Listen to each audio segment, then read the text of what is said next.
Hey there, folks. Welcome back to the tail-spinning corner of the internet. If you're just joining me, I'd love for you to hit that subscribe button.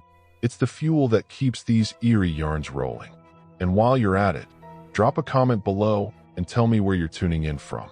All right, buckle up, because we're diving into a story that's been rattling around in my head for a while now. It's a wild ride, and I've got a front row seat to share it with you. For nearly 10 years, I've been behind the wheel of a taxi in this massive, sprawling city. It's not the kind of gig that gets you a standing ovation, hauling folks around, dodging traffic, scraping by on tips, but it's honest work.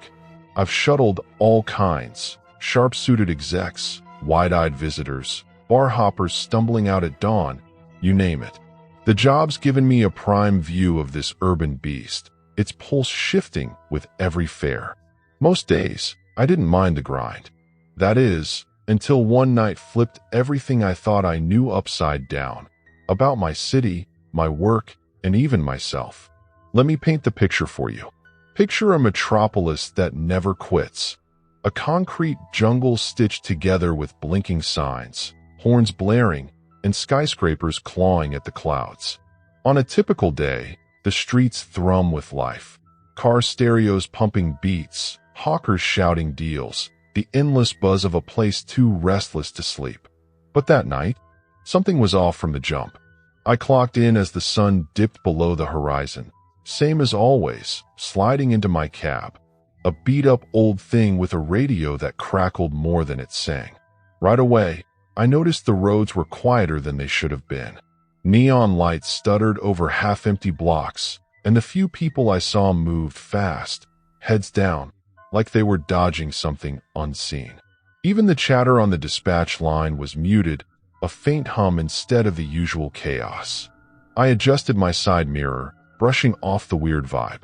Don't buy into the gossip, I muttered to myself. Word had been floating around for weeks. Rumors of some strange bug creeping through the city's edges, the rougher neighborhoods where folks don't always make the news.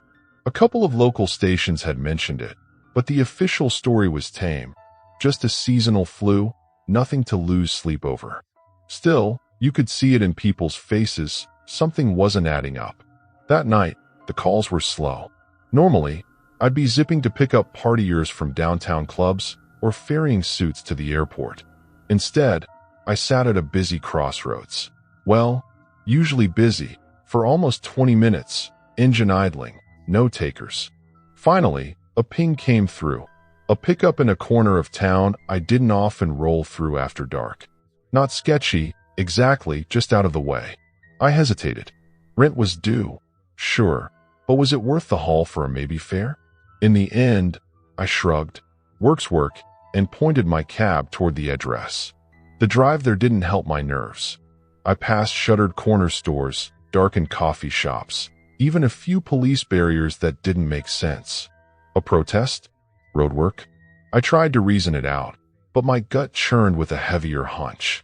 The radio sputtered updates now and then, snippets about containment measures and public calm, half lost in static. When I pulled up to the spot, it was a plain apartment block, lights dim, a street lamp outside flickering like it was on its last legs. I parked by the curb, checked the time, 2 minutes early, and settled in to wait. A few minutes later, my passenger stepped out of the building's shadowed entrance. He was tall, lanky, hunched like he was carrying the world on his shoulders. His coat hung loose, creased all over, and a scarf was knotted tight around his neck. At first, I figured he was just beat, long day, maybe sick. He slid into the back seat, and I flashed my standard grin. "Evening, bud. Where we headed?" He coughed, a deep, rattling hack that made my skin prickle. "Just drive," he rasped, voice like gravel. "I'll tell you when we're closer." Normally, I'd push for more, a street, a direction, something, but the way he said it stopped me cold. His eyes, sunken and glassy, caught the faint light, and I saw trouble there. Real trouble. I swallowed, shifted into gear, and eased onto the road, keeping it slow while I waited for him to speak up. The cab was quiet, save for the engine's low growl and his occasional coughs. I snuck a glance in the rear view. He had one hand pressed to his mouth, stifling another fit, the other clutching a crumpled newspaper. I couldn't make out much, but I recognized the logo, a scrappy little paper known for digging into stuff the big outlets ignored. Lately, they'd been sounding alarms about some mystery sickness, saying it was worse than the city let on. He caught me staring, and his look, sharp, almost accusing, made me snap my eyes back to the road. We hit a stoplight, and I spotted a knot of people outside a corner store, faces lit by their phone screens. They looked jittery, casting quick glances around. Inside, the clerk was waving them off, like he wanted them gone. Nobody seemed keen to linger outdoors. My passenger cleared his throat. "Hang a left," he muttered. I did, even though it took us into a narrow alley, the city's glow fading behind brick walls. It was too still, too dark, like we'd slipped into a ghost town. "Sir," I said, keeping my tone light, "mind giving me a destination?" He paused, then croaked, "The old factory district, down by the docks. I've got an address, but it might not be safe. We'll see." My stomach tightened. The docks? That was a no-man's land after hours, half abandoned, half under construction, all creepy. Not safe wasn't exactly a selling point, but I nodded, figuring affairs a fare. As we rolled on, the city got stranger. Police lights flashed under an overpass ahead, officers waving cars away. I slowed, unsure if we'd get through. "Take the next right," he hissed, urgent. "Don't go near them." I shot him a look. "Why's that?" He groaned softly. "They're locking it down. Quarantine talk. You don't want to get stuck." Quarantine? I'd heard whispers from other drivers, whole blocks sealed off, but this hit different.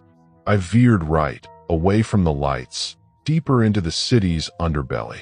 The streets grew emptier still. The few folks we passed moved fast, some with masks, others clutching rags to their faces. My radio droned on, a robotic voice looping, "Stay calm. Avoid crowds. Report symptoms." Symptoms? I eyed my passenger again. That cough. Was he one of them? I shook it off. He was a person, not a problem. Still, doubt gnawed at me. We stopped at a light by a boarded-up market. A sign scrawled, "Closed till further notice." He shifted in the back. "I need water," he said, voice dry as sandpaper. "So thirsty." I scanned the block. A flickering pharmacy sign glowed across the street, half dead, but lit. "That work?" I asked, pointing. He nodded. I parked, and we stepped out. The pharmacy door was locked, lights dim inside. I rapped on the glass. "Anyone there?" After a beat, a guy in a white coat peeked out from a back gate, looking worn. "We're shut," he called. Nothing left. I gestured to my passenger, swaying behind me. "He just needs water. We'll pay." The guy sighed, cracked the gate, and pointed to a cooler. My passenger grabbed a couple bottles, tossed cash on the counter, and we headed out. Back in the cab, he chugged one bottle, hands shaky. In the dim light, I saw red spots on his fingers, faint, but there. My gut twisted. Was that a symptom? I didn't ask. He slumped back, breathing hard, and I pulled away, the dock still ahead, the night growing heavier with every mile. So there I was, rolling through a city that felt like it was holding its breath. I'd been a cab driver for almost a decade, weaving through these streets like they were second nature. Normally, it's a steady gig, picking up late-night wanderers, dodging traffic, counting tips to make ends meet. But that night, everything was off-kilter. The roads were too quiet, the neon buzz too faint, and my passenger, let's call him Elias, wasn't exactly easing my nerves. He'd climbed into my cab with a cough that rattled my bones and a vague order to head toward the old factory district by the docks. "Might not be safe," he'd said. Great. Just what I needed. We'd just left that flickering pharmacy, where Elias had guzzled water like a man lost in the desert. His hands shook as he gripped the bottle, and I couldn't ignore those faint red marks on his fingertips. My mind was spinning, symptoms, rumors, quarantine chatter, but I shoved it down. He was my fare, not my problem, right? I kept the cab moving. The engine's hum, the only steady thing in a night that felt like it was unraveling. The radio crackled again, spitting out warnings: stay indoors, limit contact, call if you feel unwell. Elias coughed into his scarf, and I fought the urge to crack a window. Keep them shut, he croaked, reading my mind. They say the air might carry it. My pulse kicked up. Who's they? I asked, gripping the wheel tighter. He hesitated. People online. Some co-workers. Nobody's sure. Airborne. That was new. The news had pegged this thing as touch-based, but doubt crept in like fog. I nodded, kept the windows up, and tried not to breathe too deep. The city faded as we neared the docks. Asphalt turned rough, potholes jarring the cab, streetlights either busted or flickering like dying stars. Half-built factories loomed ahead, their skeletal frames black against the sky. The docks glittered faintly in the distance, water lapping at the edge of this forgotten sprawl. Elias pointed. Turn there. Sawmill Lane. It was more dirt than road, lined with rusty fences and heaps of junk, crates, tires, twisted metal. I knew this spot vaguely, an old shipping hub left to rot. Why here? My skin prickled. Friends, Elias said, like he'd heard my unspoken question. They told me to meet them. Said they've got a safe spot. Food, meds, maybe something more. He coughed again, softer this time, but it still set my teeth on edge. Something more? I pressed. He nodded, eyes glinting in the dark. A cure. Maybe. They're working on it. A cure? My foot nearly slipped off the gas. If that was real, why wasn't it plastered everywhere? Why drag it out to this wasteland? Skepticism gnawed at me, but Elias's desperation kept me driving. The lane opened into a gravel lot, ringed by crumbling warehouses. I parked near one, headlights catching peeling paint and shattered glass. This is it, Elias said, wincing as he shifted. I killed the engine and stepped out, the silence hitting me like a wall. No city noise, just the faint slap of waves and the groan of wind through metal. Elias eased out, clutching his coat, and waved me toward the warehouse. I almost stayed put. My cab was safer than whatever this was, but something tugged me along. Curiosity? Pity? Dumb luck? Take your pick. We circled to a side door, faded graffiti streaking the metal. Elias knocked. 2 quick taps, a pause, 1 more. Nothing. He tried again, harder. Still nothing. His face tightened, fear creeping in. He jiggled the handle, locked. Damn it, he muttered, stifling a cough. You sure this is the place?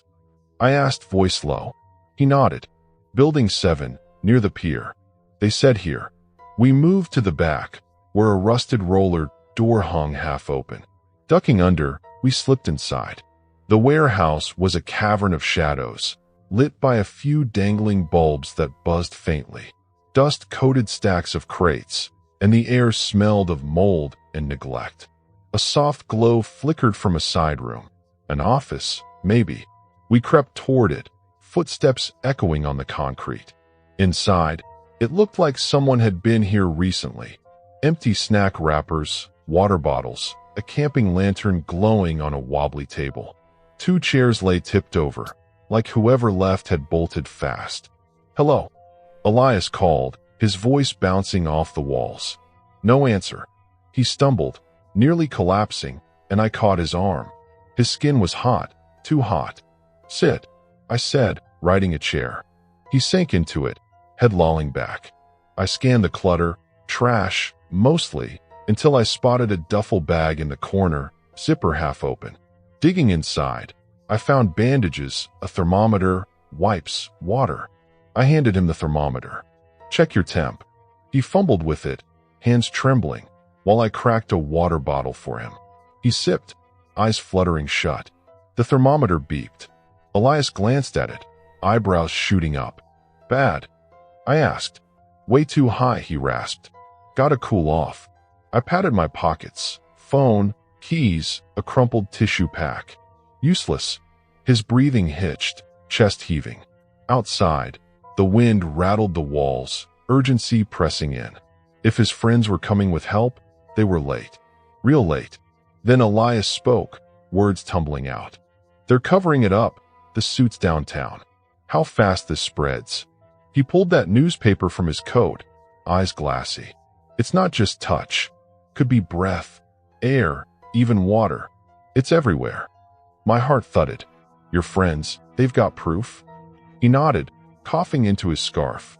"A lab guy I know said they've got something. An antidote. Experimental. Untested on people. We were supposed to meet here. Try it." He trailed off, despair cracking his voice. An antidote? My head spun. If that was true, it could change everything. If it wasn't, we were chasing ghosts. "We should look around," I said. "Maybe they left a sign." He nodded, rallying what strength he had. We poked through the mess, overturned desks, sleeping bags, scattered papers. I grabbed a file, squinting at the faint print, strain unpredictable. Recommend urgent human trials. Another page had a rough city map, red circles dotting it. One, labeled Site B, had coordinates scribbled below. Elias peered over. "Site B. That's not here. It's further down, by the cargo docks." I frowned. The cargo yard was a fortress, guarded, off-limits. "You want to go?" I asked, half hoping he'd back off. He rubbed his forehead, wincing. "If they moved it there, yeah? I've got to." I sighed, helping him up. The night air bit as we shuffled back to the cab, his weight leaning on me. I punched the coordinates into my phone, spotty signal, but it pointed east, along the water. As we pulled out, the city's edges felt sharper. Sirens wailed somewhere far off. We passed jittery folks darting into shadows, emergency lights flashing in the distance. Elias shrank into the seat, scarf tight. At one corner, medics herded people into vans. Quarantine transport stenciled on the side. My stomach sank. This was real, and it was closing in. I stopped at a gas station, tank near empty. The place was a ghost town. Lights on, pumps running, no one around. I fueled up fast, the quiet pressing on me like a weight. Back in the cab, Elias nodded weakly. "Thanks," he murmured. "Keep going." I did, the docks looming closer, the night stretching out like a trap waiting to snap shut. We'd just left that dusty warehouse on Sawmill Lane, a dead-end hideout where Elias's friends were supposed to be waiting. No dice, just trash, a duffel of supplies, and a map hinting at Site B down by the cargo docks. Elias was fading fast, fever spiking, that cough of his gnawing at my nerves. I'd helped him back to the cab, his weight sagging against me, and now we were barreling east along the waterfront, chasing coordinates on a sketchy phone signal. The city around us was fraying, sirens howling in the distance, shadows darting through the dark. The roads got rougher, asphalt giving way to gravel and grit. We passed ghost town blocks, shuttered stores, smashed windows, a few stragglers scurrying like they'd seen the devil. At one intersection, I spotted medics in hazmat gear ushering folks into vans, quarantine transport stamped on the side. Elias flinched, sinking lower in the back seat. "Keep moving," he rasped, scarf muffling his voice. I didn't argue. Whatever was out there, I didn't want us tangled in it. Halfway there, the gas light blinked. I cursed under my breath and pulled into a deserted station. Pumps humming, lights buzzing, not a soul in sight. I hopped out, filled the tank quick, the silence pressing in like a vice. Every creak of wind made me jump, half expecting trouble to lunge from the shadows. Elias watched me through the window, eyes dull but sharp with need. "You good?" I called. He nodded faintly. "Let's go." I slid back in, gunned the engine, and we peeled out, the docks shimmering closer under a pale moon. The cargo yard hit us like a wall of steel, towering cranes, stacks of containers, a maze of metal glinting in the night. Normally, it's a hive, trucks rumbling, guards pacing, but tonight, dead quiet. The gates hung open, like someone had bolted in a panic. "This is it," Elias muttered, clutching that map from the warehouse. Site B's near the loading zone. I eased the cab forward, headlights slicing through the dark, picking out busted crates and scattered gear. The air stank of salt and rust, the wind carrying a low moan off the water. We wove through the container labyrinth, my grip tight on the wheel. Elias pointed ahead. A squat building tucked at the yard's edge, windows cracked, a faded sign reading Dock Office. The coordinates lined up. I parked, cut the engine, and helped Elias out. He swayed, leaning hard on me, his breath shallow. We shuffled to the door. He tapped it lightly, no answer. The handle gave, and we slipped inside. The place was cramped. A reception area downstairs with ratty couches and a desk buried in papers. A metal staircase spiraled up, a faint light flickering from above. We climbed slow, Elias gripping the rail, me steadying him. At the top, a hallway stretched out, doors lining it like teeth. One stood ajar, light spilling through. Elias squeezed my arm, his wheezing loud in the stillness. We stepped in together, braced for anything. The room was a mess, a desk with a dying lamp, walls plastered with shipping charts, files strewn everywhere. A busted laptop sat crooked, screen spiderwebbed. An empty chair was shoved back, like someone had jumped up and run. Then I saw him, a guy in a lab coat, slumped in the corner. Motionless. Elias lurched forward. "Dr. Kessler?" he croaked, shaking the guy's shoulder. No response. I hovered by the door, heart slamming. "He alive?" I asked. Elias pressed a hand to the guy's neck. "Barely. Pulse is weak." I edged closer. The lab coat had an ID. Dr. T. Kessler, research lead. Elias rifled the guy's pockets, pulling out a notebook, small, worn, crammed with scribbles. "This is it," he said, flipping pages. His work on the cure. I leaned in as he scanned it. Notes on doses, animal tests, warnings about rapid mutation. Hope flickered in his eyes, but it was fragile. We tried waking Kessler, Elias splashing water from the duffel, me nudging him. His eyelids twitched once, a groan slipping out. "Lab," he mumbled, then nothing. Elias doubled over, coughing hard, scarf slipping. I steadied him. He was burning up again, skin clammy. When he straightened, his gaze locked on me, wild. "Help me try it," he gasped. "The cure. Before I'm gone." My stomach dropped. "Try what?" He fumbled with the duffel, unzipping it fully. Inside, tucked under bandages, was a case, metal, scuffed, holding vials of clear liquid. Labels read, "Prototype, human trial TBD." A syringe lay beside them, instructions scrawled in Kessler's notebook. I stared, mind racing. "You serious?" "We don't even know." He cut me off, thrusting a vial at me. "Please, I can't do it myself." His hands shook, red spots darker now, breath ragged. I was no doctor, just a cabbie caught in a nightmare. But his desperation pinned me. If he died here, what then? I took the vial, voice trembling. "How's this work?" He pointed to the syringe, walked me through it, clean the skin, draw the dose, inject slow. My palms sweated as I prepped it, Elias rolling up his sleeve, looking away. I jabbed the needle in, slow like he said, adrenaline buzzing. He tensed, then slumped as I pulled it out. We waited, air thick. Seconds dragged. Sweat beaded on his forehead, eyes fluttering back. My heart seized, thinking I'd killed him. Then he gasped, body relaxing, breath evening out. "You okay?" I asked, voice tight. He nodded, dazed. "Feels weird. Less heavy." Relief hit me, but it was shaky. Was it working? We couldn't tell. Not yet.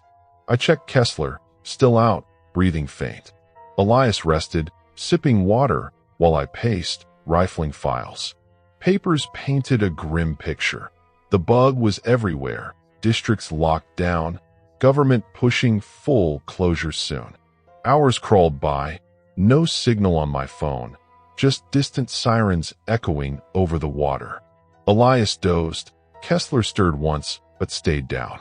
I was wired, jumping at every creak. Then, a thud downstairs. We froze.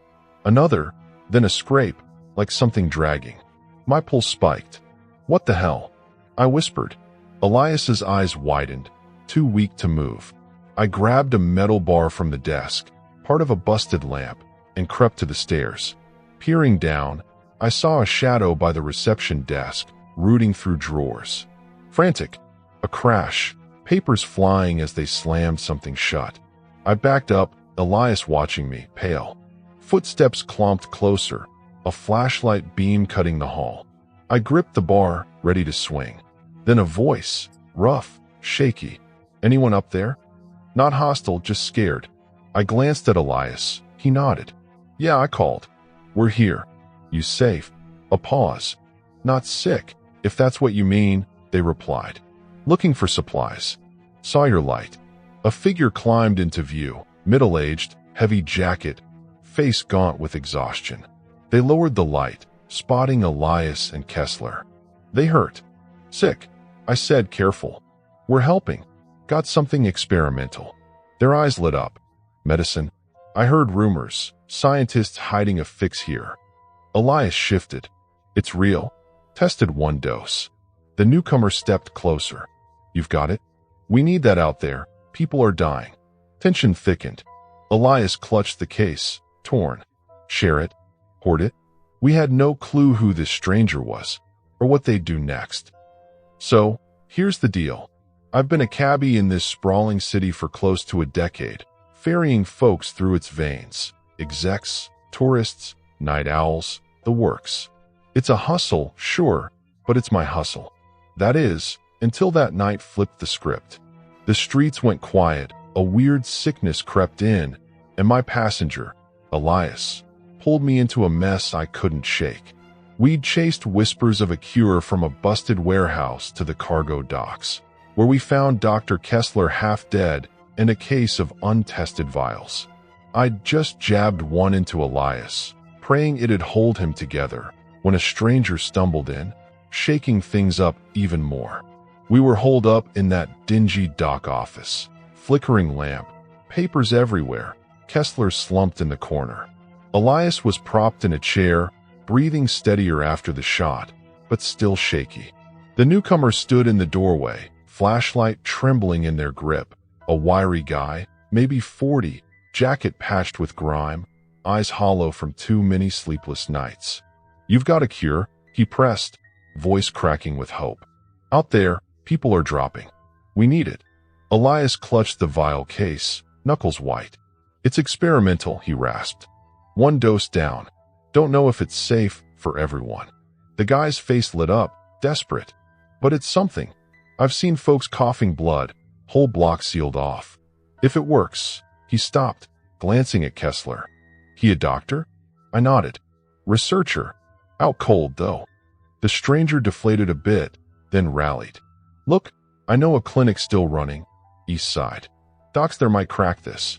We can't sit on it. I traded a look with Elias. His fever seemed down, but he winced every time he moved. Docs, I said, skeptical. City's a war zone. Hospitals are slammed or shuttered. The guy nodded fast. This one's small, community care, Maple and 3rd. They're hanging on, taking stragglers. If we get these vials there, they could test it right. Elias coughed softly, scarf slipping.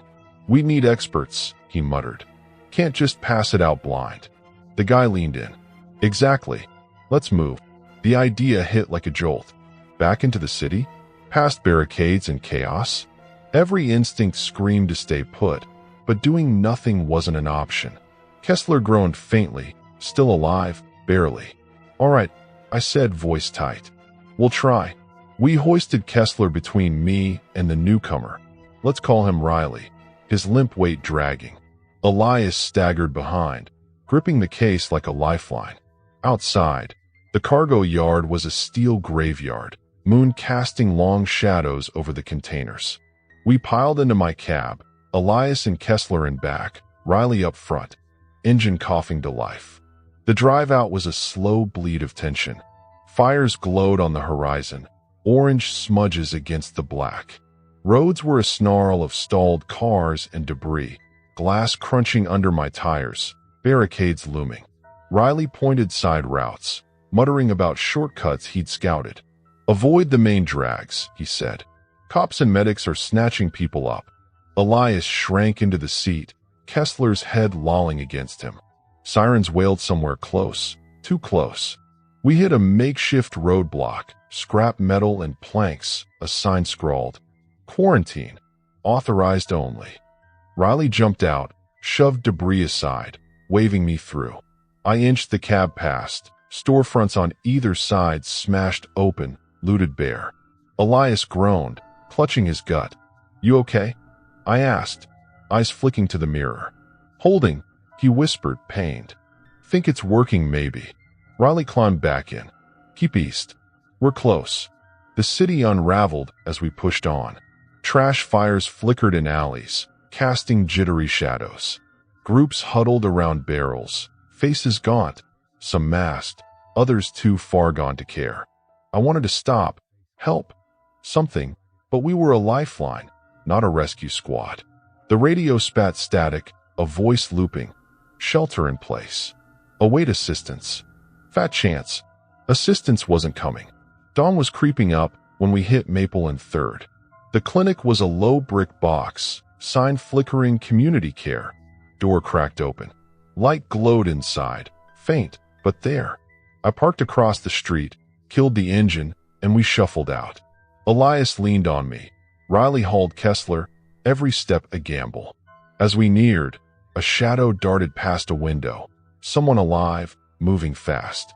"Hello," I called, nudging the door wider. Inside, it was a makeshift triage, chairs shoved aside, stretchers lining walls, people sprawled on blankets, coughing, shivering. Volunteers darted between them, faces tight with strain. One spotted us, waved over a dock, a tired-looking woman in a stained coat, hair pulled back, eyes sharp despite the bags under them. "You hurt?" she asked, sizing up Kessler. "Sick," I said, setting him on a cot. "Trying to help." Elias swayed, and I caught him as the doc stepped closer. "We're stretched thin," she said, voice clipped. "What VE you got?" Elias lifted the case, cracking it open. "Experimental cure," he panted. "Might work. Needs testing." Her eyes widened, darting to the vials. "Where'd this come from?" "Long story," I cut in. "Found it with him." I nodded at Kessler, a researcher. "We need your take." She called another medic over, a younger guy, jittery but focused, and they pored over the notebook we'd snagged, flipping pages fast. Hope sparked in her face, cautious but real. "Get him checked," she told the medic, pointing at Elias. They guided him to a corner, hooking him to a pulse monitor. His vitals blinked, weak, but steadying. The doc turned to me. "If this is legit, it's a start. But we've got no lab, no gear for real trials." She gestured at the chaos, patients piling in, supplies dwindling. "We'll do what we can." Riley sank into a chair, relief washing over him. I hovered, adrenaline fading into a dull ache. The doc pulled me aside. "We'll test it, small doses, volunteers. But there's hundreds out there, maybe thousands sick. This won't stretch far." I nodded, throat tight. "Just try. We'll figure the rest." She gave a grim smile, then dove back into the fray, barking orders. Elias rested, color creeping back into his face. Kessler stirred, mumbling as a nurse tended him. The clinic buzzed, vials prepped, notes studied, a sliver of fight in the air. Then the doors rattled, more people stumbling in, hacking, pleading. The doc's warning sank in. Even if this worked, it was a drop in a flood. I slumped against a wall, keys jingling in my pocket, cab waiting outside. Was this hope, or just a delay? Here's where we've been. I've spent nearly 10 years driving a cab through this restless city, crisscrossing its arteries with fares from all walks, suits, sightseers, barflies. It's a living, unglamorous but steady, until that night turned it all inside out. The streets emptied, a strange plague slithered in, and my passenger, Elias, roped me into a desperate hunt for a cure. We bounced from a ghosted warehouse to the cargo docks, found Dr. Kessler half dead with vials of hope, and now we were holed up in a crumbling clinic on Maple and 3rd, courtesy of Riley, our last-minute ally. The city was unraveling, and we were clinging to a thread. The community care clinic was a pressure cooker, stretchers jammed against walls, patients hacking on blankets, volunteers racing to keep up. Elias slouched in a triage corner, hooked to a monitor, his breathing steadier since that wild shot I'd given him. Dr. Kessler lay on a cot, stirring faintly, a nurse hovering. Riley perched nearby, eyes sunken but alert. The doc, a wiry woman with a stained coat and steel in her spine, had taken the vial case and Kessler's notebook, diving into them with her team. Hope flickered, fragile as a match in the wind. She'd pulled me aside earlier, voice low. "We'll test it, careful doses, willing folks. But it's a long shot. Too many sick, too little here." I'd nodded, dread pooling. "Do what you can. We'll sort the rest." Now, I leaned against a chipped wall, the hum of a dying generator buzzing in my ears. Outside, the city groaned, distant fires painting the sky, sirens a constant wail. Inside, the doc barked orders, her crew prepping syringes with the prototype juice. Elias's eyes met mine, a flicker of gratitude there. "Might have saved me," he murmured. "Might," I echoed, unsure. The doors rattled, more bodies stumbling in, coughing, begging. A guy with red-streaked hands collapsed near the entrance, volunteers rushing over. Supplies were thinning, bandages gone, water rationed. The doc's face tightened as she worked, measuring out tiny drops of the cure. "Volunteers first," she called. A woman, pale and trembling, raised a hand. They jabbed her, watched. Minutes ticked. She coughed less, sat straighter. A win? Maybe. But the line grew longer, and the vials wouldn't stretch. Riley paced, muttering, "We've got something real. Why's it stuck here?" I shrugged, exhaustion gnawing. No lab, no scale. Docs are flying blind. He kicked a chair. People are dying out there, whole families. We can't hoard this. Elias shifted, wincing. "Need experts," he rasped. "Random shots could kill more than they save." Riley glared, but slumped back. He knew it too, the truth was a razor's edge. Kessler groaned, eyes fluttering open. The nurse waved me over. "He's talking." I knelt by his cot. "Doc, you with us?" His gaze was hazy, voice a slur. "Antidote, volatile. Needs refining." He trailed off, hand twitching toward the notebook. The doc swooped in, pressing him. "Refining how?" Kessler mumbled. "Lab, pressure, mutation," then faded again. She cursed under her breath, scribbling notes. "He's got the keys, but he's a mess." Hours bled together. Elias rested, color creeping back, though he still looked half dead. The test patients, 5 now, showed mixed signs. Some perked up, others just slept. The doc huddled with her team, dissecting Kessler's scribbles. "It's holding the worst off," she told me, "but it's patchy. Could mutate again." I rubbed my face, keys jingling in my pocket. "So we're stuck." She shook her head. "We're buying time." Maybe enough. Outside, dawn broke, gray, smoky, no comfort in it. The clinic's windows rattled as a crowd pressed in, voices rising. "Help us." "What's in there?" Riley flinched. "They'll storm this place." The doc's jaw set. We locked down. "Keep working." Volunteers barricaded the doors with chairs, desks flimsy, but it held. I gripped my cab keys, itching to bolt. But where to? This was bigger than me now. A thud shook the floor, someone ramming the entrance. Glass cracked. The doc yelled, "Hold it," as patients shrank back. Then a roar outside. Engines. I risked a peek. Vans rolling up, lights flashing, no markings. Not cops, not medics, something else. Men in dark gear spilled out, barking orders. "Open up. We're taking control." My gut sank. Government? Looters? Worse? The doc faced us, pale. "If they grab this, it's gone buried or burned." Elias struggled up, clutching the case. "Hide it." Riley nodded, snagging a bag from a stretcher, stuffing vials inside. "Back exit." I pointed, a hall past the triage. We moved fast, me hauling Elias, Riley dragging Kessler, the doc trailing with the notebook. Shouts echoed as the front buckled. We hit a rear door, slipping into an alley, trash-strewn, reeking of ash. My cab sat across the street, a lifeline. We piled in, Elias and Kessler in back, Riley shotgun, engine sputtering awake. The doc hesitated. I'm staying. They need me. I tossed her my phone number. Call if you can. She nodded, vanishing inside as Boots stormed the clinic. I floored it, weaving through side streets. Barricades loomed, wood, metal, desperation, but I dodged, tires squealing. Fires flared closer, smoke choking the air. Elias coughed, weaker now. Think it's fading, he whispered. Riley twisted back. Hang on, man. Kessler mumbled, incoherent.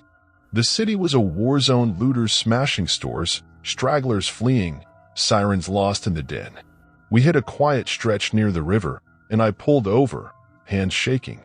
What now? Riley scanned the bag. For vials left. Kessler's notes. We find another doc, keep it alive. Elias slumped, eyes glassy. Or it's over. I stared at the water, dawn's light dull on its surface.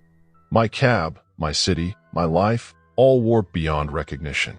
I was no hero, just a driver, but here I was, holding a sliver of maybe.